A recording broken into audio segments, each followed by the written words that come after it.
following program was provided by an independent producer solely responsible for its content. The opinions expressed do not necessarily represent the views of this station, its staff, board of directors, or underwriters.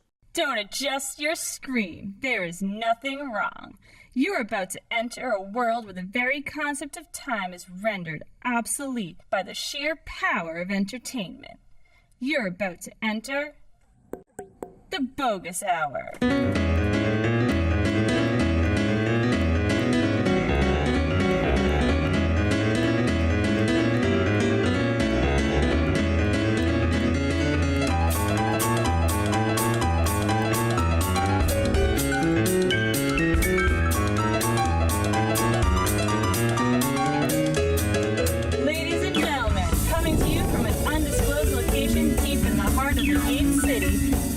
Of the Boggis Hour, Greg Boggis! Hey everybody, welcome to another episode of the Boggis Hour, where I spend my time talking with entertainment executive and COO of Mittcom, Scott Bernstein. Well, welcome to another episode of the Boggis Hour with a longtime friend of mine, the entertainment executive extraordinaire and COO of Mittcom, Scott Bernstein. Thank you for having me, Greg. It's a pleasure. Welcome to the Boggis Hour. Thanks, man. So why don't you start out telling this vast audience that we will have eventually how it is that you and I came to know each other. So it's a funny, sordid tale, but I had the pleasure of rooming with Greg's brother, Carl Boggis, Correct. Back at UNH, and you had come to visit us a couple of times for a couple of social engagements, shall we call them, and got to know you very well with your sense of humor, and I think that we kind of got along really well because you were funny, and I would like to profess that I thought I was pretty funny at the time, too. Very good. And my parents had you over for a holiday dinner. Oh, that's right. So, you had me over for Passover dinner, and seeing that I was of the Jewish faith, you thought you'd have me over for a traditional holiday. Correct. And unbeknownst to me, French Canadians didn't quite celebrate Passover in the same manner in which us Massachusetts Jews did. And you guys served roasted pork for Passover dinner, and I was like checking down my rabbinical file for what was considered a kosher meal, and roasted pork didn't show up anywhere on the list. So I said, geez, we're not in Kansas anymore. There's an asterisk, when in New Hampshire. Yeah, eat pork like the French Canadians do. And they eat a lot of it. Exactly. So we've known each other for quite some time. Yeah. Fast forward a little bit, you end up working at the Comedy Connection at Faneuil Hall. Yep. Yeah, they hired me when they moved from Warrenton Street to Faneuil Hall and had a much bigger venue. They I think almost tripled in size. Right, it was probably 150 maybe back. And they went to 500 seats. Right, a big place. Yeah, it was a big venue in the center rotunda in Faneuil Hall, and the business model changed, so they were bringing national talent in weekly, and I don't know if I want to tell you the whole story, but I'll go back to why they hired me. They hired me to kind of babysit the talent. I'd market them coming in, but I babysat the talent from when they flew in for the radio interviews, and I really kind of ushered them through radio to make sure they showed up for the shows on time, and got out safely at the end of the weekend. But it was great because I got to know who they were. I got to know their routines, and so I started writing jokes for them before we'd go to the radio shows, and it was hilarious. A couple of the comics like to party before the radio interviews, so I'd go to their hotel rooms and maybe do a bong hit or two, and we'd drive to the radio stations and write jokes. Would you ever have to get there and splash water on them and kind of give them the pep talk? Come on, we're gonna. They were professionals, but it was great because I really got the pleasure of learning what their jokes were all about and what their routine was all about, and I got to write a few jokes, and I loved it. So you growing up like comedy, right? You're a big fan of comedy. Who was the first comic that you remember liking as a kid? So my brother and I used to listen to Cheech and Chong albums in the basement. Okay. And, we had that old, big, huge stereo that you drop the needle on. And, I don't know what the name of the album was, but it was the Yellow album. I think there were dragons on the cover, and it was like the Sister Mary Elephant album. Right. And I just, fell in love with comedy. Young man, give me that knife. Yeah, right, exactly. And so that, really turned me on to comedy. Listened to Bob Newhart in the early days, Bill Cosby before he was tragically dosing young women. That keeps coming up, and it's such a tragic thing because he was really an incredible linchpin of comedy development in this country. Incredible storyteller, incredible joke writer. You can't say without putting in a little, sorry. Yeah. Yep. He wasn't this kind of guy back But then. he was also a necrophiliac, so I really don't know where that all comes from. But yeah, so it was funny. Let me give you an example of one or two of the jokes I wrote. So Dennis Wolfberg, God rest his soul, was a great comic, and he was dying of cancer at the time that he came through our club, and I actually stayed on the tour and went to a couple of the shows to make sure that he was okay because he was really unhealthy. And one of the jokes I wrote for him was, African Americans and Jews, they're on the opposite ends of the hip spectrum. And it's because yo backwards is oi. Another one was for Anthony Clark. He was. Well, I remember seeing him at the Comedy Connection in Warrington Street. Yep. And that was just one of the most incredible nights of comedy. I think I recounted that. He was just, literally, running around the stage like a whirling dervish. He had so much energy. And he was lovable, and the women loved him. And really likable, just really, really positive, funny. Yeah. Just somebody that you were compelled to watch. So we got in trouble, and there's a Jewish theme through the show tonight, so folks. But one of the jokes I wrote for him was, how when you're dreaming and you mix up all these different things that are going on in your life. Well, last night I had this dream, and I was in a movie. And I was this Jewish kid with a speech impediment. And the title of the movie was Schindler's Lisp. Oh, geez. And so this was right when Schindler's List came out. Oh, my. And we started getting a flurry of calls from the Anti-Defamation League and the CJP. And I'm fielding these calls, and I'm like, I'm a Jew. It's a joke. Get over it. I wrote it. I couldn't say that because then I would have lost my job. It was fun. It was crazy days. Those were the days when everybody was living life on the edge, and the comics were, I know they're still, living life probably like this, but I grew out of that scene. There's definitely, there's definitely a lot more. There's still crazy comics, and there's still people that party an awful lot. But I definitely think that, just in music business, I just don't think that there's that level of nuttiness, No, when Andrew Dice Clay came through, they had this whole thing about killing the minibar, and they made me sit in their hotel room until we completely drank every shot, every beer, every wine out of the minibar, and there was these little balconies, and we stayed in the Bostonian Hotel. All our comics right across the street stayed at the Bostonian Hotel, and after the minibar was killed, they'd rip the minibar out of the room and stick it out on the balcony, and got in a little bit of trouble for that, but hey, it comes with the job. That's what an expense tab is for. Yeah, exactly. I know when we got those little overage bills, my boss would call me in and be like, "The hell happened here?" But it's listen, it's my job. What am I going to say no to this guy? He said he wouldn't come and perform if I didn't let him rip out the bar. Exactly. So who were some of the other comics that you recall fondly? Oh. Drew, fondly or I didn't fondle any comic. Not fondly.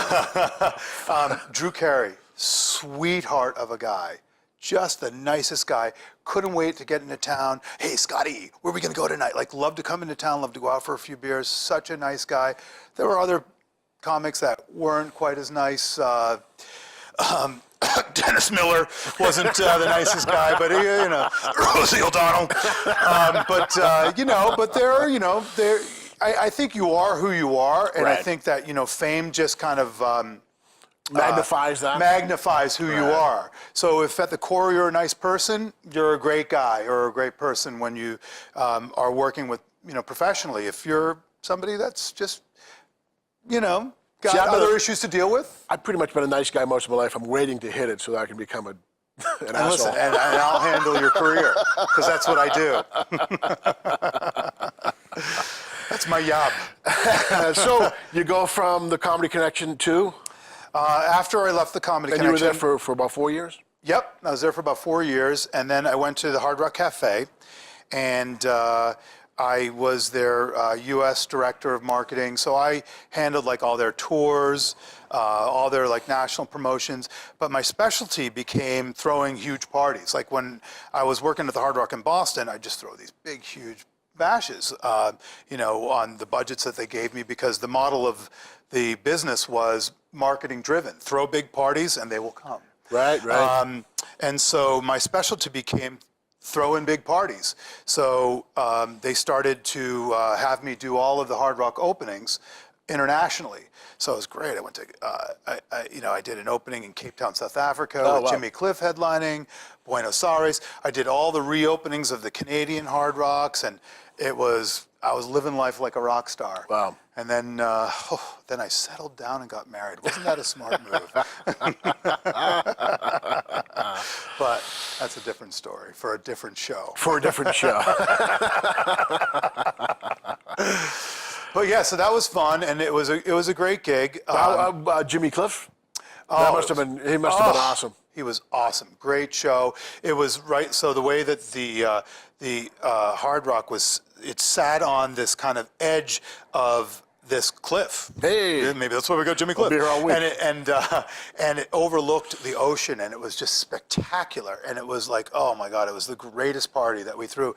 And the beauty was, because it was so far away, I'd usually fly in and out of the market and like set it up, meet all the people that would help me pull off the gig, and fly back and then go back for the party. But because Cape Town was so far away, what a shame. I had to go there for 2 weeks and spend 2 weeks there. And it's just beautiful. Yeah, that's quite. That was a big resort place for years and years. For years. There was the controversy back when it was apartheid, because there was So this was post-apartheid, and so, but it's a dangerous place to travel around. You always had to have somebody kind of handling you and moving you around from place to place. It wasn't very safe. So you didn't do any. There was no Hard Rock openings in Hooksett, New Hampshire, anything like that. No. I think that one's coming soon, though. The booming metropolis of Hooksett. It's becoming a real tourist attraction, and the Hard Rock's thinking of opening up a spot there. Hard Rock Lynn. It smells a little bit, but it's really nice. So you go from the Hard Rock to? I then went to National Amusements. I went to go work for the Redstone family. When you were getting a degree, was entertainment what you would thought you would be getting into? I started on the other side of the camera. I started on stage. I always loved the entertainment industry. I thought I was going to be a performer. Wanted to be a talk show host since I was a little kid. So I'm gunning for your job. So watch out. Watch out, Boggis. My dad gave me some advice when I was thinking of moving to LA, and he's like, son, you'll never make it on your looks. So it was really tough advice to hear. But, he gave me the advice to go on to the marketing side of the business. So it caused me, loving comedy. That was my first break into it, and, approached, the owners of the Connection and got a job there. And it kind of propelled me into the entertainment industry. So my career seemed to step from, from comedy to rock and roll to movies, and then to WWE. And to WWE, so let's hear about WWE.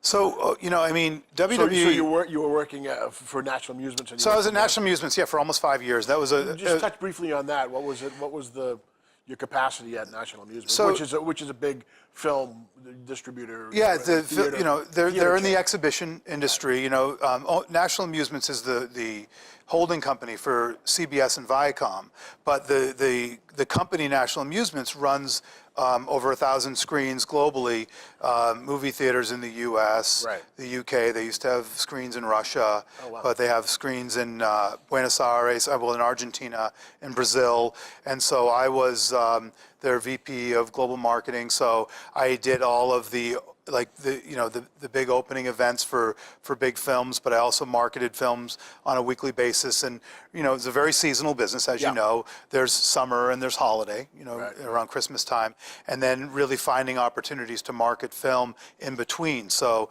I was working with the studios quite a bit, and the studios really tried to woo the exhibitors to exploit their films. Right.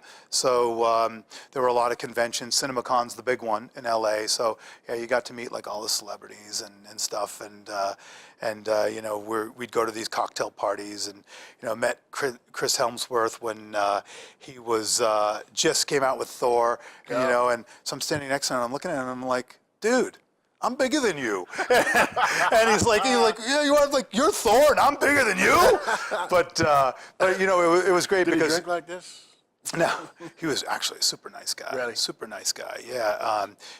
Got to meet Ben Stiller, got to meet, a lot of, of these great actors as they were, marketing their films, because the studios took time to make sure that the people that were in charge of giving as much promotion to the films as possible got to interface with the talent. So it was a great gig. Loved it. Had a lot of fun. Yeah, I love films. I saw the recent Star Wars there.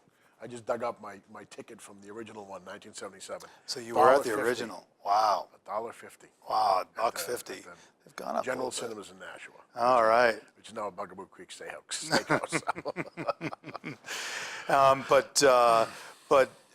Yeah, I mean, the cinema business is really interesting. Obviously, Disney's done an amazing job with the property that they've got. And when people are saying, oh my God, how much are they investing into this property? And then, the first film out, I think the merchandising alone paid back what they paid for the investment. And they've just crossed $1 billion globally.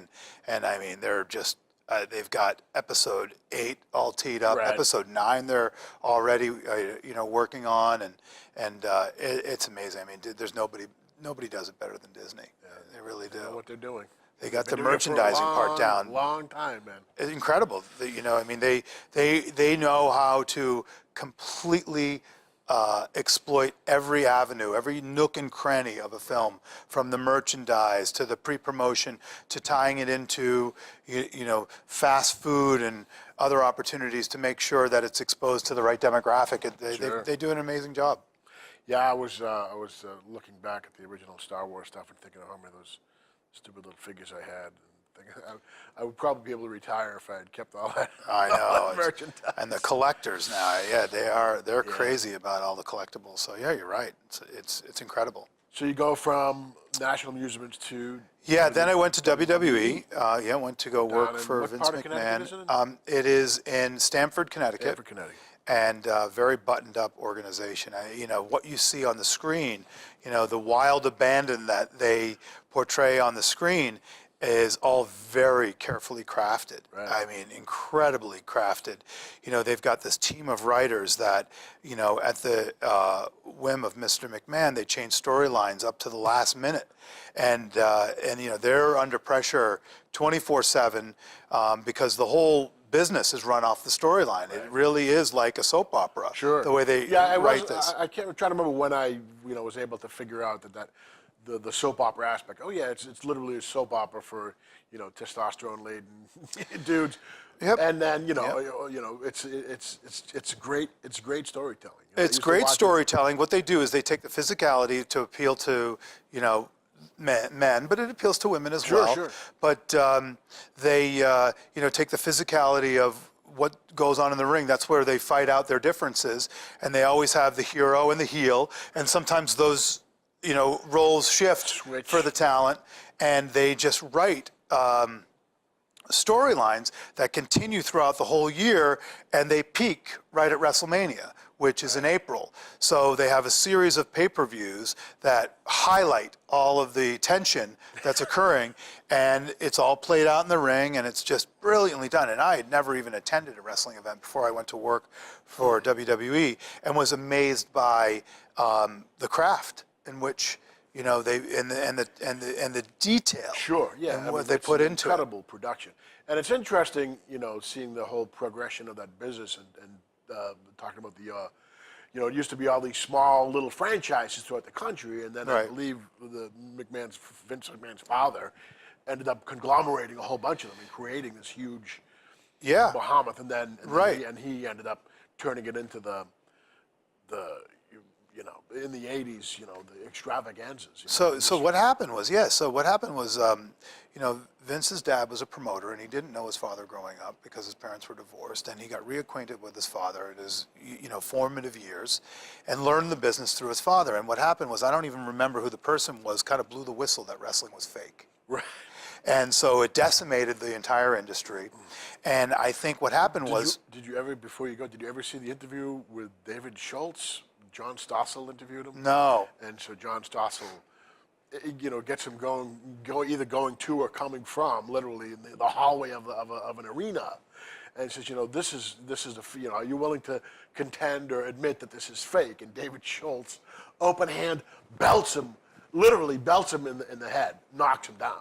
Get out, like a real slap. And then Stossel staggers up, and he belts him again. And I believe that ruined Dr. D. David Schultz, because Stossel sued him for $1 million. Wow. I literally think he broke his eardrums. I mean, he literally belted this dude. Wow.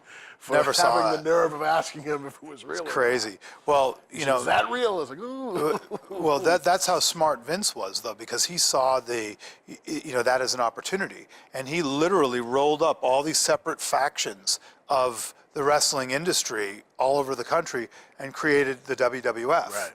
Which is now the WWE, because the World Wildlife World Foundation sued them for logo infringement, and so they came out with the name WWE, and the tagline was, get the F out.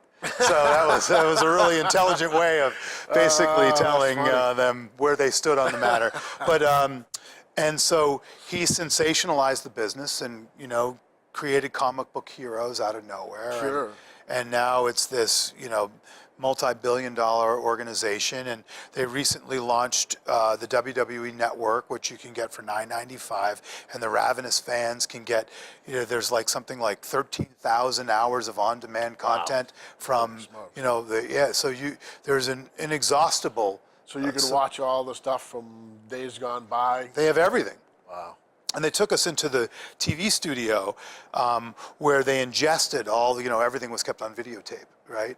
And so they ingested all this videotape into these massive hard drives, and they've got all this content digitized from, decades of the industry. And now they've got a live stream with all live content on the network, and then an on-demand network that you can go back into the files and see anything from any period in history. Wow. And it's amazing. Launching of the network was a bear. That was one of my projects, and it was to take it was an over-the-top network, like Netflix, and to take something from that was just on USA and Sci-Fi and 8 million viewers a week, which is very respectable. They've got a great share of audience, but to take that all and launch their own network was a very aggressive move, and it really paid off for them, because now they've got well over 1 million subscribers and a great business. Well, I always remind my friends who are watching football, when you see a lot of those good camera shots during a football game. I believe that was McMahon that started with the cable camera during what the heck was the football? XFL. Yeah. So that was when that actually started. So and I mean, look at the balls this guy's take on the NFL. I mean, this guy has more guts and has achieved more glory. And that was a misstep, but a great learning experience for him. Give it a shot, and it didn't break the bank. So did an incredible job at trying to compete in an industry that is just dominated by the NFL. Amazing job. Although he could have learned something from what was the old one, the Boston Breakers. Remember that team? Was it the Breakers? Was it Yeah, the wasn't? Boston Breakers was the football team. Was it during? What Was it the league? USFL? USFL. That Yeah. was it. Oh, yeah. That was during the strike years, right? Oh, Was that what it okay. was? Was that when the USFL take off and didn't Herschel Walker play for the USFL did. and then he went to play for the Canadian Right, Football League? right. Right. Yeah, that was during the dark days of The dark days the of strike. football. who was playing for the Patriots back? It was Was it Grogan? Was it Grogan? It might have been. No, it might have. You know what it might have been? It might have been. What's his name? God. Flutie? No, it was before. You know, the guy with the pockmarks. Oh, what the heck was his name? Edward James Olmos? I forget what the heck his name is. But he was a great quarterback too. Noriega. That's him. And boy, the parties he threw after the games were incredible.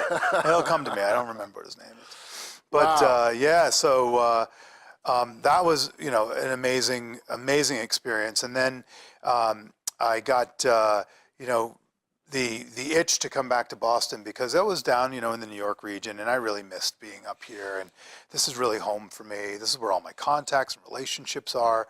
So a good friend and colleague of mine who I'd known since my first days at the Comedy Connection, Yep. Bruce Mittman, he was running AAF at the time, and I used to bring comics down to AAF, and so he, you know, convinced me to come back up and run his agency, and so now I'm, you know, COO of Mittcom and having tons of fun, you know, producing great content for our clients, a lot of retail clients, Yep. a couple of consumer product companies, and you know, really producing great stuff and having a lot of fun. Yeah, it's fun. It's fun being on the production end because you take nothing, you get an idea, and then you get to flesh out the idea, and you have people conceptualize it, and then you're able to bring this vision into being. It's a really fun thing to do. So yeah, so I took so I used to run marketing departments. That was pretty much my gig, you know, from company to company to company, and essentially, you know, running an advertising agency is very similar. It's a marketing department, Sure. but for a lot of different clients. Right. But the piece that's really more exciting is it's the strategy piece. So every client's different. They've got a different target audience. They've got a different need. They've got a different medium in which to communicate to their customer through. Yeah. And so it's our job to, you know, hear what their goals are and try to figure out how to reach the customer and come up with creative ways of reaching them. A lot of TV production, a lot of radio production, but what's exciting about it is everything's different. You know, every client's different. Sure, and well, it's neat now because the media market is Jim Plunkett. Jim Plunkett. That's who it is. It just came to me. Sorry about the park mark comment, but that's right, Jim Plunkett. Sorry. Wow. But No, back to the current. Sorry to break your train of thought. Took the Rolodex that long yes, to click in. exactly. Listen, at my age, you know, when you get into your 50s, you slow down. Let me tell you.